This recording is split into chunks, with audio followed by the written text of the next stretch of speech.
എല്ലാവർക്കും ദൈവനാമത്തിൽ വന്ദനം.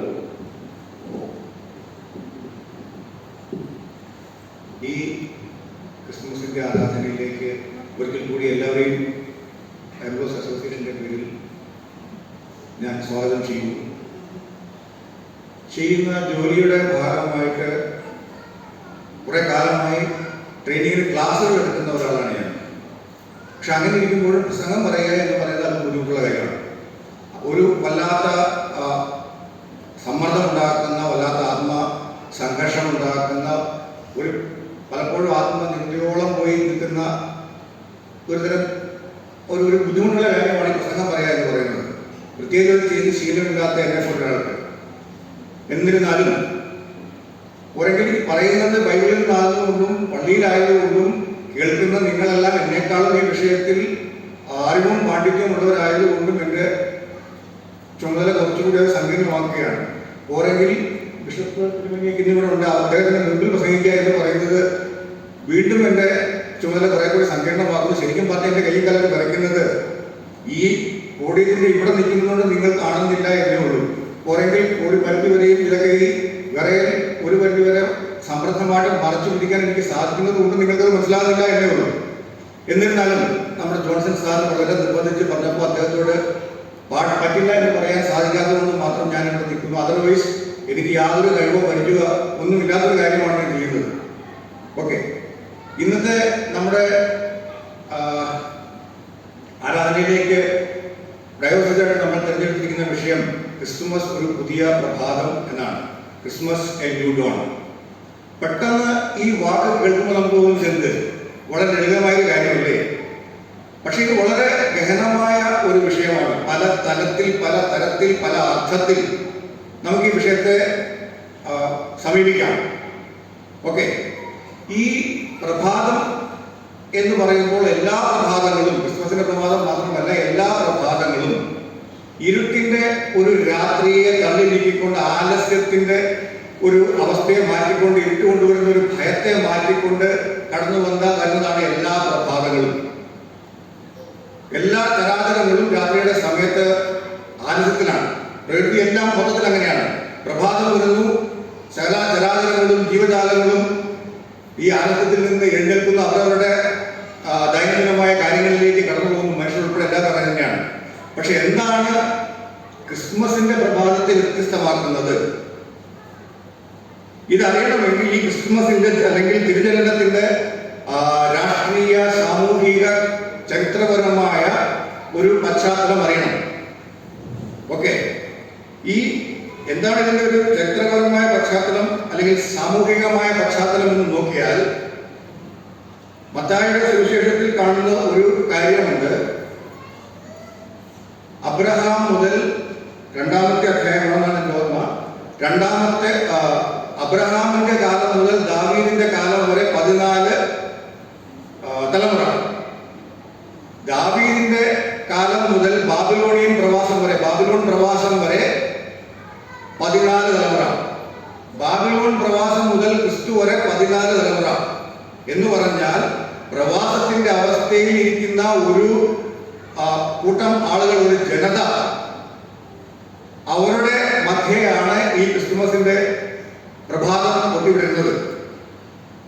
ഫറവോന്റെ അടിമത്തത്തിലായിരുന്നു മിസ്രൈമിലെ ഈജിപ്തിലെ ഫറവോന്റെ അടിമത്തത്തിൽ ഏതാണ്ട് 430 വർഷം. അങ്ങനെയാണ് പുറപ്പാട് പുസ്തകത്തിൽ കാണുന്നത്. 430 വർഷം മിസ്രൈമില്, ഈജിപ്തിലെ ഫറവോന്റെ അടിമത്തത്തിൽ കിടന്ന ഒരു ജനം. അവർക്ക് യാതൊരുവിധ അധികാരങ്ങളും ഉണ്ടായിരുന്നില്ല, യാതൊരുവിധ പ്രത്യേക പരിഗണനകൾ ഉണ്ടായിരുന്നില്ല. അവർക്ക് അവരുടെ മനുഷ്യനെന്ന പരിഗണന പോലും കിട്ടിയിരുന്ന അസ്തിത്വം തന്നെ ചോദ്യം ചെയ്യപ്പെട്ട് ഫറവോന്റെ അടിമത്തത്തിൽ കിടന്ന ഒരു സമൂഹം, ഒരു ജനത, അവരെ വിടുവിച്ച് 40 വർഷത്തെ മരുഭൂമിയുടെ യാത്രയുടെ കഠിനതകളും യാതനകളും ബുദ്ധിമുട്ടുകളും എല്ലാം താണ്ടി അവിടെയൊക്കെയും അവർക്ക് വേണ്ടുന്ന മന്ന കൊടുത്തു, വെള്ളം കൊടുത്തു, ഭക്ഷണം കൊടുത്തു, പകല് മേഘസ്തംഭം കൊടുത്തു, രാത്രിയിൽ അഗ്നിത്വം കൊടുത്തു, എല്ലാം കൊടുത്ത് എല്ലാം കരുതി അവസാനം കനാൻ ദേശത്തേക്ക് കൊണ്ടുവന്നു. കനാൻ ദേശത്തേക്ക് കൊണ്ടുവന്നപ്പോൾ യാത്ര പുറപ്പെട്ടവർ വളരെ പേരുണ്ടായിരുന്നില്ല. മോശം ഉൾപ്പെടെ ആരും, ഒരുപാട് പേര് വഴിയിൽ വീണുപോയി, അല്ലെങ്കിൽ വഴിയിൽ അവർക്ക് ഈ കനാൻ ദേശത്ത് ലഭിക്കാതെ പോയി. കനാൻ ദേശത്ത് എത്തിയ ഈ സമൂഹം കടന്നു വന്ന 40 വർഷത്തെ നന്മകളൊക്കെയും മറന്നു. അവരെ വിഗ്രഹാരാധന തുടങ്ങി, മറ്റ് ജാതികളുടെ ദേവന്മാരെ പൂജിക്കാൻ തുടങ്ങി. അവരുടെ പൂജകളും അവരുടെ മത ആചാരങ്ങളും സമ്പ്രദായങ്ങളും ഒക്കെയും സ്വായത്തമാക്കിക്കൊണ്ട് അതിലഭിരമിച്ചുകൊണ്ട് ഒരു ജീവിതം അവർ തുടങ്ങി. വീണ്ടും അതുകൊണ്ട് സംഭവിക്കുന്നത് എന്താണ്? വീണ്ടും അവരെ രാജാക്കന്മാർ വരുന്നു, ആക്രമിക്കുന്നു, കീഴടക്കുന്നു. അശൂർ രാജാക്കന്മാര്, ബാബിലോണിലെ നെബൂഖദ്നേസർ. ഇങ്ങനെ ഈ ഒരു പ്രവാസം വീണ്ടും ഒരു അടിമത്തത്തിലേക്ക് പോയി അവസാനം എവിടെയാണ് അത് ചെന്ന് നിൽക്കുന്നത്? ഈ പറഞ്ഞ ആദ്യം പറഞ്ഞല്ലോ, ദാവീദിന്റെ കാലം വരെ 14 തലമുറ. ദാവീദിന്റെ പുത്രനായ ശലോമോന്റെ കാലം എന്ത് സംഭവിച്ചു എന്ന് നോക്കിയാൽ ഈ കനാൻ ദേശം 2ആയി വിഭജിക്കപ്പെട്ടു. ഓക്കെ, വടക്ക് ജൂദ യഹൂദ രാജ്യം, തെക്ക് ഇസ്രായേൽ, അങ്ങനെ 2ആയി വിഭജിക്കപ്പെട്ടു. ഓക്കെ, ഇപ്പോഴാണ് നമ്മൾ അറിയേണ്ടത് ഈ യേശുവിന്റെ ജനനം എപ്പോഴാണ് നടന്നത്? ഓഗസ്തോസ് കൈസറുടെ കാലം. അപ്പൊ ഞാൻ ആദ്യം പറഞ്ഞു വന്നത് ഇതാണ് ഇതിന്റെ സാമൂഹികമായ ഒരു പശ്ചാത്തലം. അടിമത്തത്തിൽ അല്ലെങ്കിൽ ഒരു റോമൻ ചക്രവർത്തിയുടെ ഭരണത്തിന്റെ കീഴിൽ കഷ്ടതയിൽ കഴിയുന്ന ഒരു ജനവിഭാഗം, അവരെ രക്ഷിക്കാൻ ഒരു മിശിഹ വരുമെന്ന് കാത്തിരിക്കുകയാണ്. ഇതാണ് ഇതിന്റെ സാമൂഹികവും രാഷ്ട്രീയവുമായ ഒരു പശ്ചാത്തലം. ഈ പശ്ചാത്തലത്തിൽ നിന്നാണ് നമ്മൾ ഒരു ക്രിസ്മസിന്റെ പ്രഭാതത്തെ നോക്കിക്കാണുമ്പോൾ അത് വ്യത്യസ്തമായി തോന്നുന്നത്. അടുത്തത് ഇതിന്റെ ഒരു കാലഘട്ടം എന്താണ്? ചരിത്രപരമായ പശ്ചാത്തലം. ചരിത്രപരമായ പശ്ചാത്തലം നമ്മൾ നോക്കുമ്പോൾ ഇതിന്റെ കാലഘടനയ്ക്ക് വേണ്ടുന്നതായ പല കുറിപ്പുകൾ നമുക്ക് ലൂക്കോസിന്റെ സുവിശേഷത്തിലും മത്തായിയുടെ സുവിശേഷത്തിലും കാണാൻ കഴിയുന്നുണ്ട്. ലൂക്കോസിന്റെ സുവിശേഷം നമ്മൾ വായിച്ചു കേട്ടതാണ്. പറയുന്നത് ഓഗസ്റ്റോസ് കൈസറുടെ കാലത്താണ് ഈ റോമ സാമ്രാജ്യത്തെ ആദ്യത്തെ സെൻസസിന് വേണ്ടിയിട്ട് ഓഗസ്റ്റോസ് കൈസർ ആദ്യം പുറപ്പെടുവിക്കുന്നു. അത് എന്നാണ് നടക്കുന്നത്? കുറേനിയോസ് സിറിയ നാട് വാഴുമെന്നാണ് പറയുന്നത്. സിറിയയിലെ ഗവർണറായിരുന്നു ഈ പറയുന്ന കുറേനിയോസ്. ഓക്കെ, മത്തായിയുടെ സുവിശേഷം നമ്മൾ എടുത്തു നോക്കിയാൽ കാണുന്ന മറ്റൊരു കാര്യം, ഈ വിദ്വാൻമാര് മൂവരും യേശുവിനെ അന്വേഷിച്ച് ചെല്ലുന്ന ഹെരോദാവിന്റെ കൊട്ടാരത്തിലേക്കാണ്. അപ്പോൾ ഈ ഓഗസ്റ്റ് സീസർ റോമൻ ചക്രവർത്തിയായിരുന്ന കാലം, അടുത്തത് ഹെരോദാവ് യഹൂദയിലെ രാജാവായിരുന്ന കാലം, ഇനി പറയുന്നത് കുറേനിയോസ് സിറിയയുടെ ഗവർണറായിരുന്ന ഒരു കാലം. ഓക്കെ, ഇങ്ങനെ നോക്കിക്കഴിഞ്ഞാൽ ചരിത്രകാരന്മാർ പറയുന്നത് ഈ 3 പേരും ഒരുമിച്ച് അധികാരത്തിൽ നിൽക്കുന്ന ഒരു കാലം എന്ന് പറയുന്നത് AD 10 മുതൽ AD 4 വരെയുള്ള കാലഘട്ടമാണ്.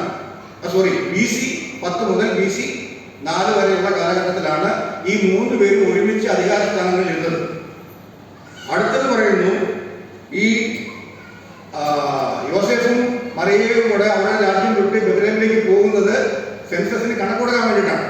അപ്പൊ ഈ റോമ ചക്രവർത്തിയുടെ റോമ സാമ്രാജ്യത്തെ ആദ്യത്തെ സെൻസസ് ആയിരുന്നു എന്ന് പറയുന്നുണ്ട്. ചരിത്രകാരന്മാർ പറയുന്നത് ആദ്യത്തെ സെൻസസ് നടന്നിരിക്കുന്നത് ഏതാണ്ട് BC 10 BC 6 ഇടയ്ക്കാണ്. ഓക്കെ, ഈ ഇടയ്ക്ക് എന്ന് പറയുന്നത് കൃത്യമായിട്ടൊരു കാലം തന്നെ നമുക്ക് സാധിക്കാതെ പോകുന്നതിന്റെ കാര്യം, അന്ന് ഉപയോഗിച്ചുകൊണ്ടിരുന്ന ജൂലിയൻ കലണ്ടർ അല്ല നമ്മൾ ഇപ്പോൾ ഉപയോഗിക്കുന്നത്.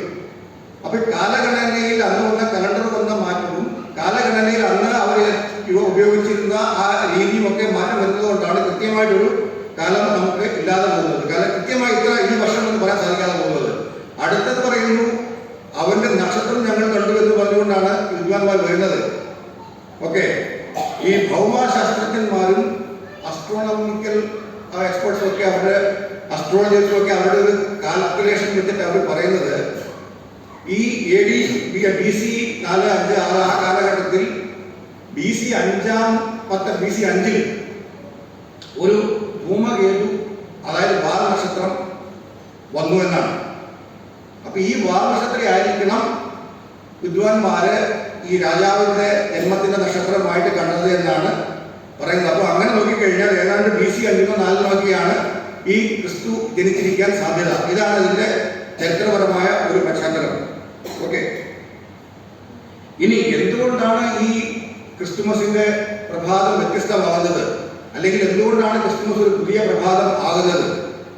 ഇതിന് ഒരു 4-5 കാര്യങ്ങൾ പറഞ്ഞുകൊണ്ട് പെട്ടെന്ന് ഞാൻ അവസാനിപ്പിക്കാം. എല്ലാവർക്കും ഉറക്കം വരാൻ തുടങ്ങും. ടിക്കർ കിട്ടുന്നത് ഉറക്കം വരാൻ തുടങ്ങുന്നതിന് മുമ്പ് തന്നെ ഞാൻ നിർത്തണം എന്നുള്ളതാണ് അതിൻ്റെ ഒരു ശരിയായ രീതി. അപ്പോൾ ഇനിയൊരു കാര്യം, ഈ AD ഏതാണ്ട് 336 വരെയും ക്രിസ്തുമസ് ആഘോഷമേ ഉണ്ടായിരുന്നില്ല. ഓക്കെ, അതിന്റെ കാര്യം എന്താണെന്ന് വെച്ചിട്ടുണ്ടെങ്കിൽ ആ കാലത്ത് ജനങ്ങൾ കരുതിക്കൊണ്ടിരുന്നത് ഒരു പ്രവാചകന്റെ ജനനത്തെക്കാൾ അദ്ദേഹത്തിന്റെ മരണമാണ് കൊണ്ടാടിക്കൊണ്ടിരുന്നതെന്നാണ് എവിടെയൊക്കെ ഞാൻ വായിച്ചത്. അപ്പോൾ AD 336 വരെയും ക്രിസ്തുമസ് എന്ന ഒരു ആഘോഷമേ ഉണ്ടായിരുന്നില്ല. AD 336 അന്ന് പോപ്പ് ആയിരുന്ന ജൂലിയസ് I അദ്ദേഹമാണ് ക്രിസ്തുവിന്റെ ജനനം ആരംഭിക്കണം, ജനനം ആഘോഷിക്കണം എന്ന ഒരു തീരുമാനം എടുത്തത്. ഓക്കെ, അപ്പൊ എന്നിട്ടും അപ്പോഴും ലോകം മൊത്തവും ഒരു പ്രത്യേക ദിവസമായിരുന്നില്ല ഈ ക്രിസ്മസ് ആഘോഷിച്ചുകൊണ്ടിരുന്നത്. എന്തുകൊണ്ട് ക്രിസ്തുമസ് ഡിസംബർ 25 എന്ന് ഞാൻ പറഞ്ഞാൽ അത് വലിയ വിവാദത്തിന് കാരണമായേക്കാം. അതുകൊണ്ട് ആ ഭാഗത്തേക്ക് ഞാൻ പോകുന്നില്ല. ഡിസംബർ 25 ക്രിസ്തുവിന്റെ ജനനമായിട്ട് ആഘോഷിക്കണം എന്ന് ജൂലിയസ് I മാർപ്പാപ്പ ഉത്തരവിടുമ്പോൾ പോലും ലോകത്തിന്റെ പല ഭാഗങ്ങളിലും, അതായത് റോമാ സാമ്രാജ്യത്തിന് പുറത്ത് ലോകത്തിന്റെ മറ്റു ഭാഗങ്ങളിലെല്ലാം ഇത് ജനുവരി 7-ാം തീയതിയാണ് ആഘോഷിച്ചുകൊണ്ടിരുന്നത്. ഡിസംബർ 25 പകരം കുറെ കാലം കഴിഞ്ഞ് ലിബേരിയസ് എന്ന് പറയുന്ന മാർപ്പാപ്പയുടെ കാലം വന്നു. AD 358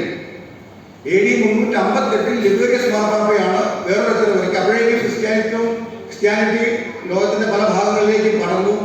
അദ്ദേഹം ഒരു ഉത്തരവിറക്കി, ഇനി മുതൽ ലോകം മുഴുവനും ക്രിസ്ത്യാനികൾ 25 കത്തോലിക്ക സഭ അല്ലെങ്കിൽ ആ റോമ ബിഷപ്പിനോട് കൂറുപെടുത്തുന്ന ആ സഭയുടെ വിശ്വാസികൾ എല്ലാവരും ഡിസംബർ 25 ലോകത്ത് അവർ എവിടെയായാലും ലോകം 25 ഡിസംബർ 25 ആഘോഷിക്കണം. അങ്ങനെയാണ് ഈ ക്രിസ്തുമസ് എന്ന ആഘോഷം ഡിസംബർ 25 തുടങ്ങിയത്. ഇനി നമുക്ക് നമ്മുടെ വിഷയത്തിലേക്ക് പറയാം. എന്തുകൊണ്ടാണ് ക്രിസ്മസ് പ്രഭാതം വേറിട്ട് നിൽക്കുന്നത്? ഒന്നാമത്തെ കാര്യം, ക്രിസ്തുമസ് കൊണ്ടുവരുന്നത് ഒരു പുതിയ പ്രതീക്ഷയുടെ പ്രഭാതമാണ്. ഓക്കെ, ഈ നമ്മൾ വായിച്ചു കേട്ട പഴയ നിയമ ഭാഗമുണ്ട്.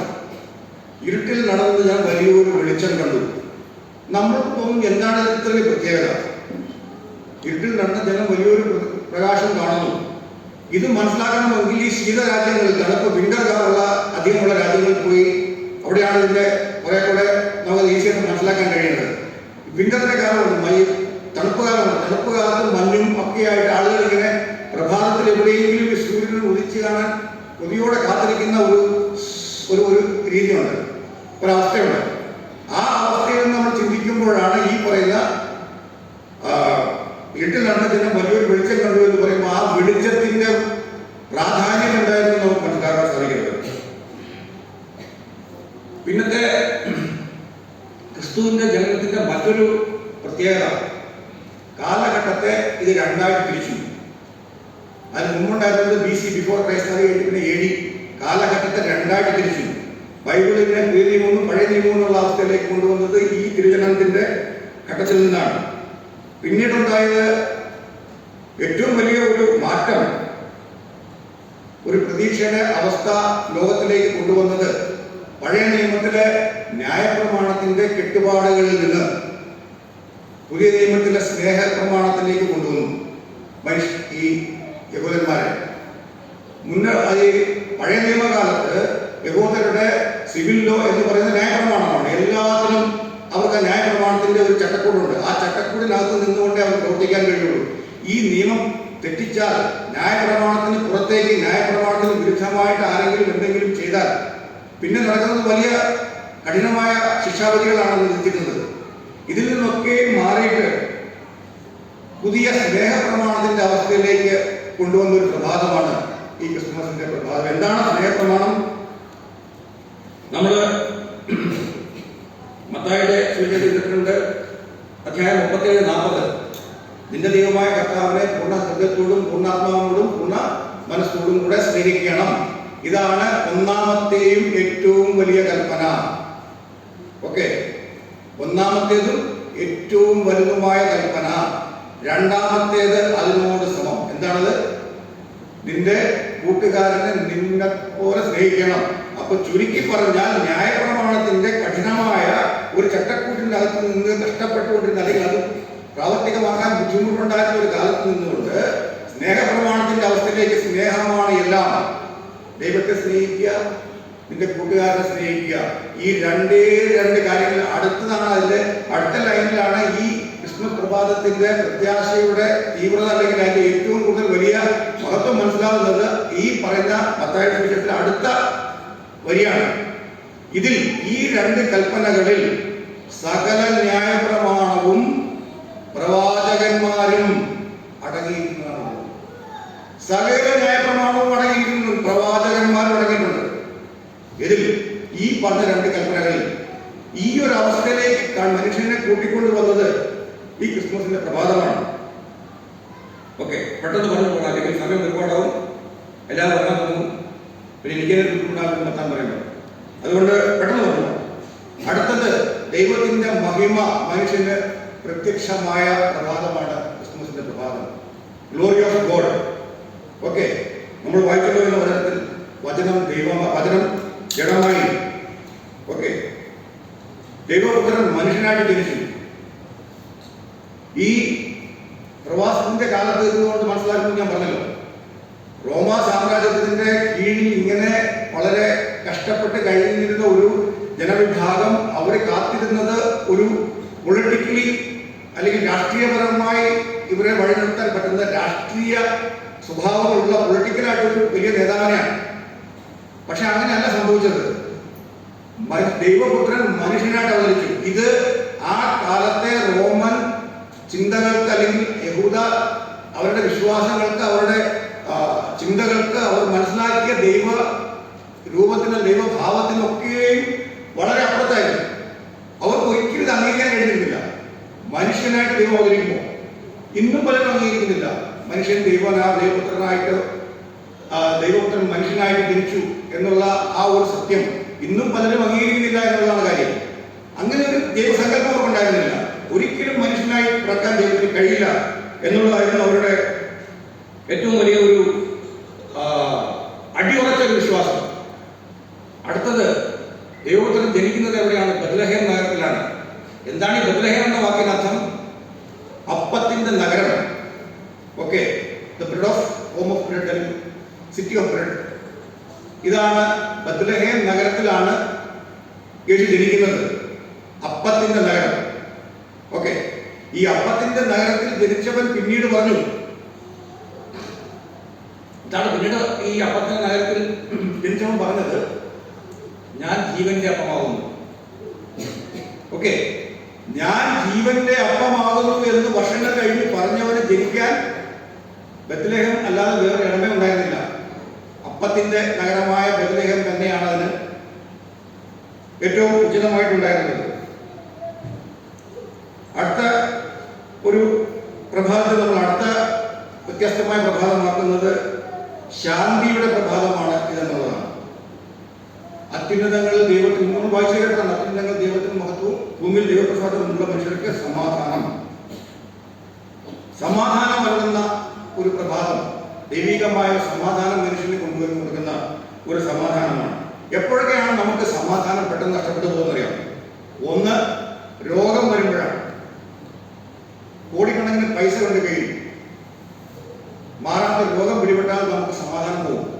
പിന്നെ ആ ഒന്നും നമുക്ക് അംഗീകരിക്കാൻ കഴിയില്ല, ഒന്നും നമുക്ക് ആസ്വദിക്കാൻ കഴിയില്ല, ഒന്നും നമുക്ക് പ്രയോജനപ്പെടാതെ പോകും.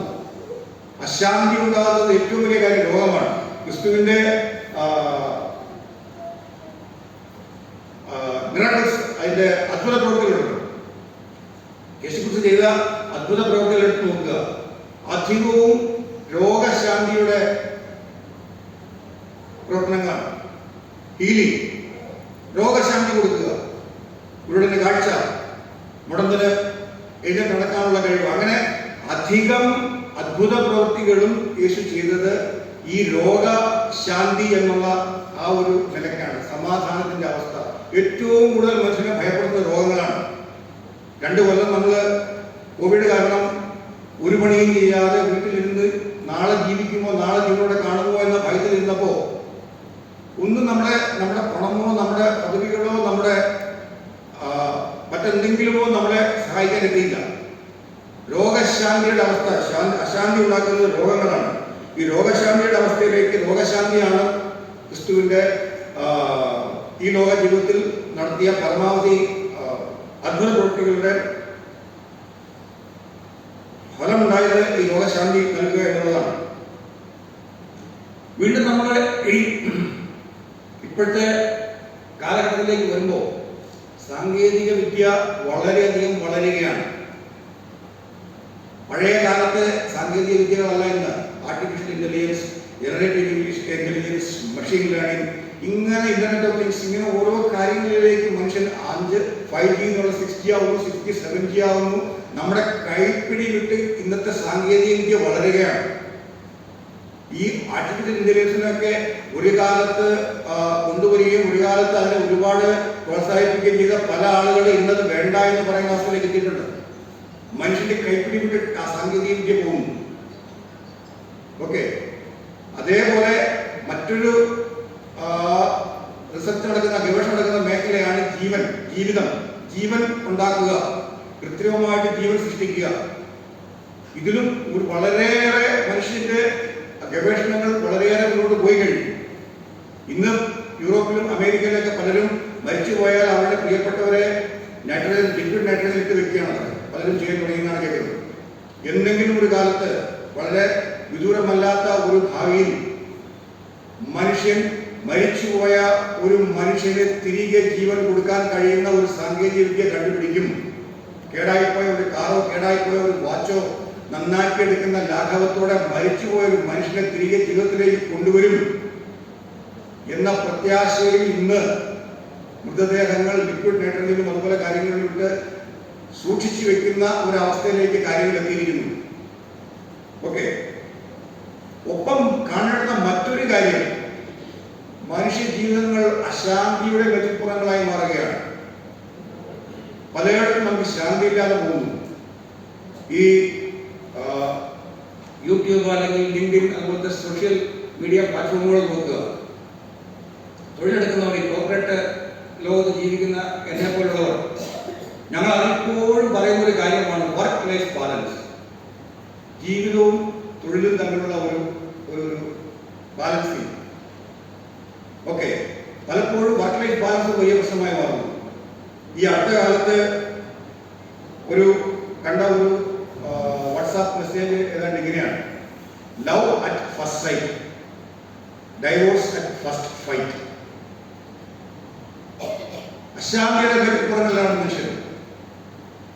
ഡൈവോഴ്സും കാര്യങ്ങളിലും അനാഥരായി പോകുന്ന കുഞ്ഞുങ്ങൾ, ആർക്കും വേണ്ടാതെ പോകുന്ന മാതാപിതാക്കൾ, വാർദ്ധക്യത്തിൽ തെരുവിലേക്ക് വരുന്നത്, ഇതൊക്കെയും ഈ സാങ്കേതിക വിദ്യ വളരുമ്പോഴും വർദ്ധിച്ചുകൊണ്ടിരിക്കുന്ന കാര്യങ്ങളാണ്. ഈ പ്രഭാതം, ഈ ശാന്തിയുടെ മെസ്സേജ് കൊടുക്കുന്ന ഇവർക്കൊക്കെയും ശാന്തിയുടെ ഒരു സന്ദേശമായിട്ട് എത്തുന്ന പ്രഭാതമാണ് ക്രിസ്മസിന്റെ പ്രഭാതം. അതാണ് ഈ ക്രിസ്മസിന്റെ പ്രഭാതത്തിന് മറ്റൊരു പ്രത്യേകത. അടുത്തത് തുല്യ നീതി ഉറപ്പാക്കുന്ന ഒരു തിരുജനന. അങ്ങനെ ആ തുല്യ നീതിയുടെ ഒരു സന്ദേശമാണ് ഈ പ്രഭാതം കൊണ്ടുവരുന്നത്. ഇന്ന് നമ്മൾ സങ്കീർത്തനത്തിന്റെ അവസാന ഭാഗം വായിച്ചല്ലോ. ലോകത്തെ നീതിയോടും ജാതികളെ നേരോടും നടത്തും. തുല്യനീതി. ഈ തുല്യനീതിയെ കുറിച്ച് പറയുമ്പോൾ ഒരു കാര്യം എടുത്തു പറയാതിരിക്കാൻ കഴിയില്ല. മറ്റൊരു നമ്മുടെ ഭരണഘടന വിഭാവനം ചെയ്യുന്ന ഒന്നാണ് മൗലിക അവകാശങ്ങൾ, ഫണ്ടമെന്റൽ റൈറ്റ്സ്. ആർക്കും അത് എടുത്തു മാറ്റാൻ കഴിയില്ല. ഈ ഇന്ത്യ ഭാരത രാജ്യത്ത് ജീവിച്ചിരിക്കുന്ന ഓരോരുത്തർക്കും, ഇവിടെ വരുന്ന വിദേശികൾക്കും പൗരന്മാർക്കും അല്ലാത്തവർക്കും ഈ പറയുന്ന മൗലിക അവകാശങ്ങൾ ഉണ്ട്. ഈ മൗലിക അവകാശങ്ങൾ കൊണ്ടുവന്നത് ഈ നമ്മുടെ ഭരണഘടന ഉണ്ടാകുന്ന കാലത്ത് ഭരണഘടനയെ മാതൃകയാക്കിയത് ഒന്ന് west minister model of government എന്ന് പറയുന്നത് ഇംഗ്ലണ്ടിലെ west minister model of government. അതിന്റെ തത്വങ്ങളിൽ ഉൾക്കൊണ്ടുകൊണ്ടാണ് ഈ പറയുന്ന മൗലിക അവകാശങ്ങളും തുല്യനീതിയും ഒക്കെ ഈ നമ്മുടെ ഭരണഘടനയിൽ ചേർക്കപ്പെട്ടത്. ഈ west minister model of government എന്ന് പറയുന്ന നമ്മൾ സ്വാംശീകരിച്ച നമ്മളിലേക്ക് കൊണ്ടുവന്ന ഈ വെസ്റ്റ് മിനിസ്റ്റർ മോഡൽ ഓഫ് ഗവൺമെന്റിന്റെ ഗവൺമെന്റിനെ അന്നത്തെ ആംഗ്ലിക്കൻ സഭയുടെ ചട്ടങ്ങളും ആംഗ്ലിക്കൻ സഭയുടെ വിശ്വാസങ്ങളും ആംഗ്ലിക്കൻ സഭയുടെ അവരുടെ സമ്പ്രദായങ്ങളും വളരെയധികം ഈ വെസ്റ്റ് മിനിസ്റ്റർ ഗവൺമെന്റ് എന്ന സങ്കല്പത്തെ ബാധിച്ചിരുന്നു, അതിനെ ഇൻഫ്ലുവൻസ് ചെയ്തിരുന്നു, അതിനെ സ്വാധീനിച്ചിരുന്നു. അങ്ങനെ നോക്കുമ്പോൾ നമ്മുടെ നാട്ടിൽ നമ്മൾ അനുഭവിക്കുന്ന മൗലിക അവകാശങ്ങൾ മുഴുവനും കുറെ കൂടെ പുറകോട്ട് പോയി കഴിഞ്ഞാൽ ഈ വെസ്റ്റ് മിനിസ്റ്റർ മോഡൽ ഗവൺമെന്റിൽ നിന്നും വെസ്റ്റ് മിനിസ്റ്റർ മോഡൽ ഗവൺമെന്റിനെ സ്വാധീനിച്ച അക്കാലത്തെ ആംഗ്ലിക്കൻ സഭയിൽ നിന്നും ആംഗ്ലിക്കൻ സഭയെ ഒഴിവാക്കുന്ന ക്രിസ്തുവിന്റെ ജനനത്തിലേക്കും പോയി ചേരുന്ന ഒന്നാണ്. ഇതാണ് തുല്യനീതിയുടെ പ്രഭാതം, അല്ലെങ്കിൽ തുല്യനീതിയുടെ ഒരു ഒരു ഒരു സന്ദേശം കൊണ്ടുവരുന്ന പ്രഭാതമാണ് എന്ന് പറയുന്നത്. ബൈബിളിൽ തന്നെ പറയുന്നുണ്ട്, യഹൂദനും യവനനും എന്നില്ല, ദാസനും സ്വതന്ത്രനും എന്നില്ല, ആണും പെണ്ണും എന്നുമില്ല, നിങ്ങൾ എല്ലാ മനുഷ്യരും ക്രിസ്തുവിൽ ഒന്നത്രേ. ഗലാത്യർ 3:27-28 പറയുന്നു, നിങ്ങൾ എല്ലാവരും ആണും പെണ്ണും എന്നില്ല, യഹൂദനും യവനനും എന്നില്ല, ഉള്ളവൻ ഇല്ലാത്തവനെന്നില്ല, ദാസൻ സ്വതന്ത്രനെന്നില്ല, നിങ്ങൾ എല്ലാവരും ക്രിസ്തുവിൽ ഒന്നത്രേ. ഈ തുല്യനീതിയുടെ പ്രകടനം, തുല്യനീതിയുടെ ഒരു വിളംബരം നടന്ന പ്രഭാതമാണ് ക്രിസ്മസിന്റെ പ്രഭാതം. അടുത്ത ഒരു കാര്യം, അഞ്ചാമത്തെ ഒരു പ്രത്യേകത ഈ പ്രഭാതത്തിൻ്റെത്, ഇത് സന്തോഷത്തിന്റെ പ്രഭാതമാണ്, ആഘോഷത്തിന്റെ പ്രഭാതമാണ്. മലാഖ പറഞ്ഞത് സകല മനുഷ്യർക്കും ഉണ്ടാകുന്ന ഒരു മഹാസന്തോഷം എന്നാണ്. ഏതെങ്കിലും ഒരു കൂട്ടം ആളുകൾക്ക്, അല്ലെങ്കിൽ ഏതെങ്കിലും ഒരു പ്രത്യേക വിശ്വാസത്തിന്റെ പാതയിൽ നടക്കുന്നവർക്ക്, അല്ലെങ്കിൽ ഏതെങ്കിലും ഒരു പ്രത്യേക സാമൂഹിക അവസ്ഥയിൽ ജീവിക്കുന്നവർക്ക് എന്നുള്ളതല്ല പറഞ്ഞത്, മറിച്ച് സകല ജനങ്ങൾക്കും ഉണ്ടാകാനുള്ള ഒരു മഹാസന്തോഷം. വളരെ കൃത്യമായിട്ട് നമ്മൾ വായിക്കണം. സകല ജനങ്ങൾക്കും ഉണ്ടാകാനുള്ള സന്തോഷമെന്നല്ല പറഞ്ഞത്, സകല ജനങ്ങൾക്കും ഉണ്ടാകാനുള്ള ഒരു മഹാസന്തോഷം. ഓക്കെ, ഇതാണ് ക്രിസ്തുമസിന്റെ ഈ പ്രഭാതത്തിലെ മറ്റൊരു പ്രത്യേകത. സകല ജനങ്ങൾക്കും. കാലക്രമേണ എന്ത് പറ്റി എന്ന് ചോദിച്ചാൽ, ആദ്യം ക്രിസ്മസ് ഉണ്ടായിരുന്നില്ല, പിന്നീട് ക്രിസ്മസ് ആഘോഷിക്കാൻ തുടങ്ങി, പിന്നീട് ക്രിസ്ത്യൻ മിഷണറിമാർ ലോകത്തിന്റെ പല ഭാഗങ്ങളിലേക്കും ചെന്നു. അവിടുത്തെ ആചാരങ്ങളും ആഘോഷങ്ങളും ക്രിസ്തുമസിന്റെ ആഘോഷങ്ങളുടെ ഭാഗമായി. ഒരു ഉദാഹരണത്തിന്, ഇന്ന് ക്രിസ്മസ് കേക്കില്ലാതെ നമുക്ക് ക്രിസ്മസ് ആഘോഷമില്ല. ഈ ക്രിസ്മസ് കേക്ക് വെട്ടാൻ തുടങ്ങിയത്, ക്രിസ്മസ് കേക്ക് മുറിക്കാൻ തുടങ്ങിയത്, കേക്ക് മുറിച്ച് ക്രിസ്മസ് ആഘോഷിക്കുന്നത് 19-ാം നൂറ്റാണ്ടിലെ ഫ്രഞ്ചുകാരാണ്. അവർക്ക് കേക്ക് വളരെ പ്രിയപ്പെട്ട ഒരു ഭക്ഷണ വിഭവമായിരുന്നു. ഈ കേക്കിനെ കുറിച്ച് പറയുമ്പോൾ വളരെ പറയുന്ന തമാശ പോലുണ്ട് ഈ ഫ്രഞ്ചുകാരുടെ കാര്യത്തിൽ. മരിയ അന്റോണിയനെറ്റ് എന്ന് പറയുന്ന ഒരു രാജ്ഞി ഉണ്ടായിരുന്നു ഈ ഫ്രഞ്ച് വിപ്ലവത്തിൻ്റെയൊക്കെ ആ കാലഘട്ടത്തിൽ. അന്ന് ജനങ്ങൾക്ക് അവിടെ വലിയ ദാരിദ്ര്യം ഉണ്ടായിരുന്നു, ഭക്ഷണത്തിന് ഒന്നും ഉണ്ടായിരുന്നില്ല ജനങ്ങൾക്ക്. അവർ പോയി പറഞ്ഞു രാജ്ഞിയോട്, മഹാറാണി, ജനങ്ങൾക്ക് ഭക്ഷണമില്ല, അവർ കഴിക്കാൻ റൊട്ടിയില്ല. ഉടനെ വളരെ കൂളായിട്ട് മഹാറാണി പറഞ്ഞു അത്രേ, അതിനെന്താ, അവർ കേക്ക് കഴിക്കട്ടെ. അപ്പൊ ഈ കേക്ക് കഴിക്കുന്നത്, കേക്ക് മുറിച്ച് ക്രിസ്മസ് ആഘോഷിക്കുന്ന ചടങ്ങ് ഫ്രഞ്ചുകാരുടെ ഒന്നാണ്. അതേപോലെ ക്രിസ്മസ് ട്രീയും ക്രിസ്മസ് കാർഡും ക്രിസ്മസ് കാരലും വന്നത് ജർമ്മനിയിൽ നിന്നാണ്. ജർമ്മനിയിൽ അവർ ക്രിസ്മസിന്റെ പ്രഭാതത്തിൽ കൂടിയിരുന്ന് പാട്ട് പാടുകയും ഡാൻസ് ചെയ്യുകയും ചെയ്യും ഈ ക്രിസ്മസിനെ ആഘോഷിക്കാൻ. അതിനെ അവർ പറഞ്ഞിരുന്ന പേരാണ് കാരളർ. ഈ കാരളറാണ് പിന്നീട് ഇംഗ്ലീഷിലേക്ക് കാരളായതും ആ ചടങ്ങാണ് പിന്നീട് നമ്മൾ കരോളായിട്ട് കൊണ്ട് നടന്ന് ആഘോഷിക്കുകയും ചെയ്തത്. ജർമ്മൻകാരുടെ കയ്യിൽ നിന്ന് നമ്മൾ സ്വാംശീകരിച്ച, നമ്മൾ സ്വീകരിച്ച ഒരു ആഘോഷത്തിന്റെ രീതിയാണ്. ക്രിസ്മസ് സ്റ്റാർ അയർലൻഡിൽ നിന്നാണ് ഉണ്ടായിട്ടാണ് അറിയപ്പെടുന്നത്. ക്രിസ്മസ് അതേപോലെ കേക്ക് പോലെ ഒഴിവാക്കാൻ പറ്റാത്ത മറ്റൊന്നാണ് സാന്താക്ലോസ് അല്ലെങ്കിൽ ക്രിസ്മസ് പപ്പ എന്ന് നമ്മൾ വിശേഷിപ്പിക്കുന്നത്. ഇത് വന്നത് നോർത്ത് അമേരിക്കൻ സെലിബ്രേഷനാണ്. അദ്ദേഹം ഈ സെയിന്റ് നിക്കോളാസ് ജനിച്ചത് തുർക്കിയിലാണെങ്കിലും പിന്നീട് ഇദ്ദേഹത്തെ ഒരു സാന്താക്ലോസിന്റെ ഭാവത്തിലേക്കും സാന്താക്ലോസിന്റെ ഒരു രൂപത്തിലേക്കൊക്കെ മാറ്റി ക്രിസ്മസിന്റെ ഭാഗമാക്കുന്നത് നോർത്ത് അമേരിക്കക്കാരാണ്. അങ്ങനെ ഓരോ രാജ്യങ്ങളിൽ നിന്നും നമ്മൾ സ്വാംശീകരിച്ച് ഓരോരോ കാര്യങ്ങൾ വെച്ച് നമ്മൾ ക്രിസ്മസ് ആഘോഷിക്കുകയാണ്. എന്തായാലും ക്രിസ്മസിന്റെ പ്രഭാതത്തെ വേറിട്ട് നിർത്തുന്നത് ഈ ക്രിസ്മസ് സന്തോഷത്തിന്റെ ആഘോഷത്തിന്റെ ഒരു പ്രഭാതമാണ് എന്നുള്ളതാണ്. അപ്പോ ഇനി ഞാൻ അധികം നിങ്ങളെ ബോറടിപ്പിക്കുന്നില്ല. എന്താണ് ക്രിസ്മസ് ദിനത്തെ, ക്രിസ്മസിന്റെ പ്രഭാതത്തെ വ്യത്യസ്തമാക്കുന്നത്? 5 കാര്യങ്ങളാണ് ഞാൻ പറഞ്ഞത്. ഒന്ന്, ഇതൊരു പ്രതീക്ഷയുടെ പ്രഭാതമാണ്. അടുത്തത്, ദൈവം മനുഷ്യനായി അവതരിച്ച ദൈവത്തിന്റെ മഹത്വം പ്രത്യക്ഷപ്പെട്ട ഒരു പ്രഭാതമാണ്. അത് അവർക്ക് അന്നും ഇന്നും അംഗീകരിക്കാൻ കഴിയുമായിരുന്നില്ല. 28 അന്നൊന്നും അവർക്ക് അത് അംഗീകരിക്കാൻ കഴിയുമായിരുന്നില്ല. ദൈവം മനുഷ്യനോട് കൂടെ നടക്കുന്ന ഒരു ദൈവം, മനുഷ്യന് വേണ്ടി കരയുന്ന ദൈവം, വിശക്കുന്ന ദൈവം, ദാഹിക്കുന്ന ദൈവം, ഇതൊക്കെ ആ കാലത്തും ഈ കാലത്തും പലർക്കും അംഗീകരിക്കാൻ കഴിയുന്നില്ല. പക്ഷേ ദൈവത്തിന്റെ മഹത്വം പ്രത്യക്ഷമായ ദൈവം മനുഷ്യനായി ഇറങ്ങി മനുഷ്യനായി അവതരിച്ച ഒരു പ്രഭാതം. അടുത്തത്, ശാന്തിയുടെ സന്ദേശവുമായി വന്നെത്തുന്ന ഒരു പ്രഭാതം. തുല്യ നീതി ഉറപ്പു തരുന്ന ഒരു പ്രഭാതം. ആഘോഷങ്ങളുടെ, സന്തോഷങ്ങളുടെ ഒരു പ്രഭാതം. ഇതാണ് ഈ ക്രിസ്മസ് പ്രഭാതത്തെ മറ്റ് പ്രഭാതങ്ങളിൽ നിന്ന് വേറിട്ട് നിർത്തുന്നത്. അതുകൊണ്ടാണ് നമ്മൾ ക്രിസ്മസിന്റെ പ്രഭാതത്തെ ഒരു പുതിയ പ്രഭാതം എന്ന് നമ്മൾ മനസ്സിലാക്കുന്നത്. ഒരു ചെറിയ ഈ അടുത്ത കാലത്ത് കണ്ട ഒരു കത്തോലിക്ക പുരോഹിതന്റെ പ്രസംഗം യൂട്യൂബിൽ കണ്ടു. അദ്ദേഹം ചോദിച്ചു, എന്താണ് ക്രിസ്തു? അല്ലെങ്കിൽ ആരാണ് ക്രിസ്തു? എന്താണ് അല്ലെങ്കിൽ ആരാണ് ക്രിസ്തു? അദ്ദേഹം എന്ന് പറഞ്ഞ മറുപടി, ക്രിസ്തു ഒരു സ്വഭാവമാണ്. ഓക്കെ, ക്രിസ്തു ഒരു ദൈവത്തിന്റെ പേരാണോ? അല്ലെങ്കിൽ ആ ഒരു ദൈവികമായ അനുഭവമാണോ? അതല്ലെങ്കിൽ എന്താണ് ക്രിസ്തു? അദ്ദേഹം പറഞ്ഞ് അവസാനിപ്പിച്ചത് ഇങ്ങനെയാണ്: ക്രിസ്തു എന്നത് ഒരു സ്വഭാവമാണ്. ഈ സ്വഭാവം നമ്മളിലേക്ക് ആവാഹിക്കുന്ന പ്രഭാതമാണ് ക്രിസ്മസിന്റെ പ്രഭാതം. ക്രിസ്തു ഒരു സ്വഭാവമാണ്. എന്താണ് ആ ക്രിസ്തുവിന്റെ സ്വഭാവത്തിന്റെ പ്രത്യേകത? ഇപ്പം ഞാനീ പറഞ്ഞ 5 കാര്യങ്ങളാണ്.